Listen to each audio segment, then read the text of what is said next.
Hey guys, so today's topic is hospital bags. And believe it or not, when you're preparing your hospital bag, you're actually going to need to prepare three: your partner's, yours, and your baby's. And I'm going to start with your partner's one because that should technically be the easiest bag to pack, right? So I suggest you get a pen and paper so you can take down some notes, unless you have a really good memory and you can remember everything. As I itemize things, I'm going to give a brief explanation as to why I've included it in the list. If you don't feel that it fits you or your partner or your baby, you can leave it out.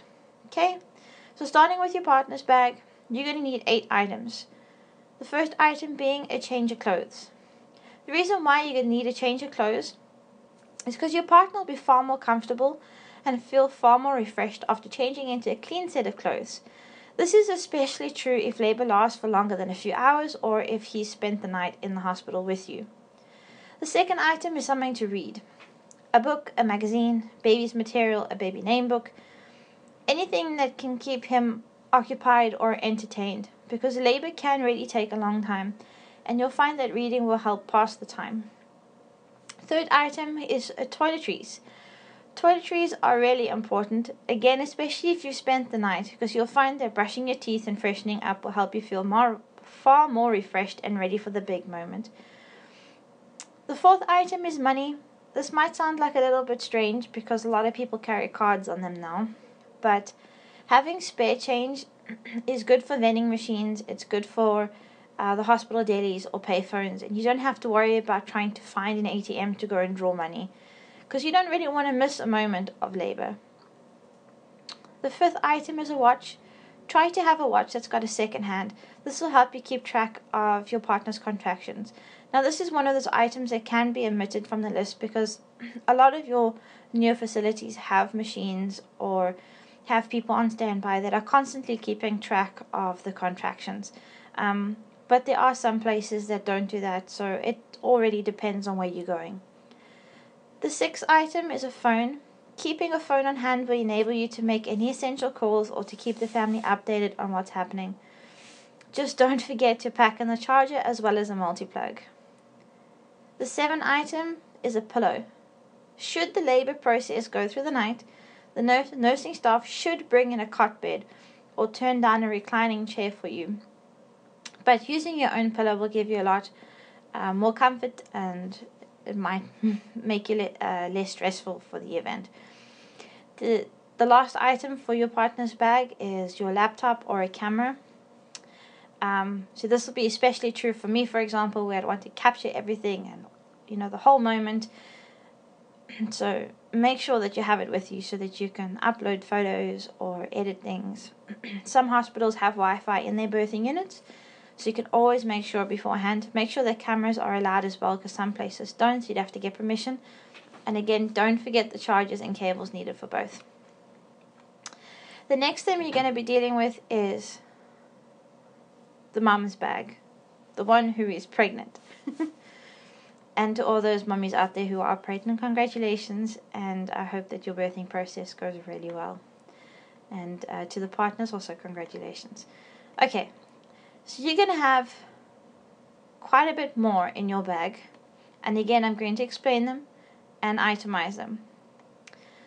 So the first item on your list, I'd say is quite an important one, is all your important documentation for the hospital. Your midwife or your OB will have already informed you on what you need to bring, but it's normally your birth plan if you have one, your ID, your medical aid or your health insurance, and your hospital registration forms. Some places do, like, they make you fill out your baby name forms and all of that stuff. So if you haven't done that, or you've been given them, or you will be given them at the hospital, just make sure that all of that is included in your important documentation. The second thing is a comfortable birthing outfit that you don't mind throwing away afterwards. I don't think I really need to explain this one much, but giving birth is not exactly a very clean process, so you could get blood or amniotic fluid or anything that comes from baby on there, so make sure it's comfortable, but also you don't mind throwing it away. You could also, however, omit that whole thing and give birth naked. That's also up to you. The third thing is flip-flops and slippers. A lot of the time when your labor is not progressing, they might suggest that you walk around a little bit. Also, you'll just be more comfortable in shoes instead of being barefoot. The fourth item is hair care products. This is like clips, hair ties, hair brushes, all those kind of things. You might want to tie your hair up during labor, or you might want to freshen up before going home, or just to freshen up in general if you've been in a hospital for a really long time and you still haven't given birth. The fifth item is music, like on an iPod or an MP3 player or your iPhone or your iPad or whatever the case may be. You also want books, magazines, anything to keep you calm, focused, and entertained during your labor. If you're bringing in electronic devices, again, just make sure that you have the cables and your multi-plug. Your sixth item is toiletries, like deodorant, lip balm, because you can get dry lips during labor, body wash, toothbrush, toothpaste, sanitary pads, disposable panties. Those have a inbuilt sanitary pad, which is sometimes the better option, and possibly nipple cream, a face cloth for labor, another face cloth, a darker one for the post-birth shower. Now, some hospitals or some midwife-run birthing centers do offer you a lot of these things already, but take it with just in case because you're not quite sure what's going to happen, so rather be over-prepared than under-prepared. The seventh item is sleepwear, like a robe and a pair of warm socks. The eighth item is a relaxation tool that will help ease the labor. For example, like a hot pack or massaging oils, soft music that you can play in the background, anything that's going to make you comfortable and just like one of those moments. Okay, item number 9 is nursing supplies. These are breast pads, cooling gel, or any kind of pads to help relieve painful breasts and nipples. Your breast pads, they absorb any leaks. Tank tops and nursing bras are also important, but my suggestion is to buy these near the end of your pregnancy, as most women stay the same size postpartum. So if you buy them early on in your pregnancy, you're going to need to go and buy a different size because your boobs are going to have got bigger. And the last thing is a nursing pillow. This isn't a necessity, but it does help. Okay. Item number 10, your own pillow if you are fussy. And if you want to be comfortable, like myself, my pillow goes with me everywhere. Number 11, snacks and liquids that you can keep yourself hydrated with. Keeping hydrated is very important to breastfeeding. You might want to check this with your midwife or your doctors or the nursing staff.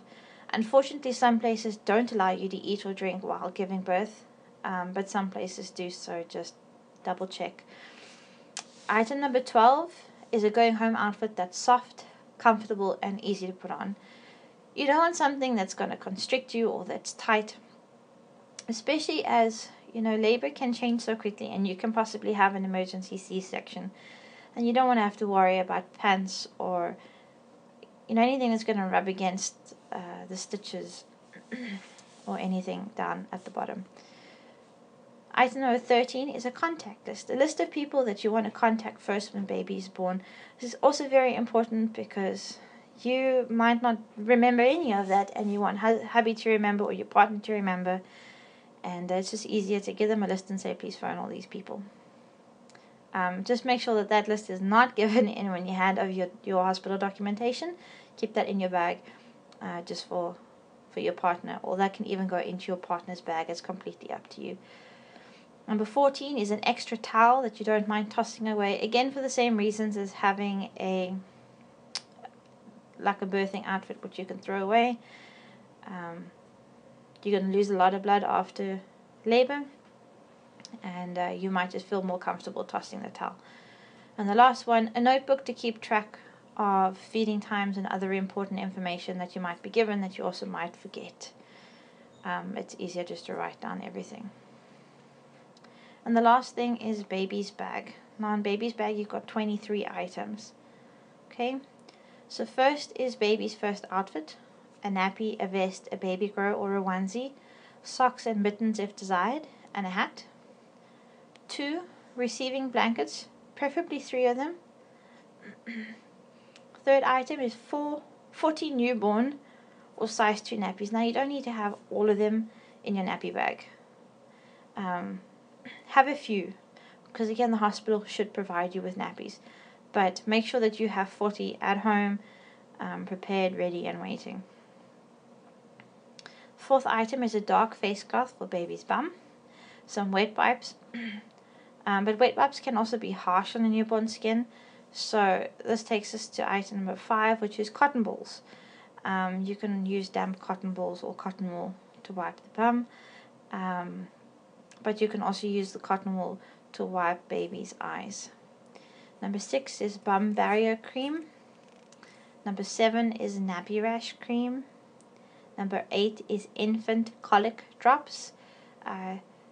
These also come in a variety of things, so you can just ask your pharmacist, your GP, your ped, your midwife, or any nursing staff in the hospital.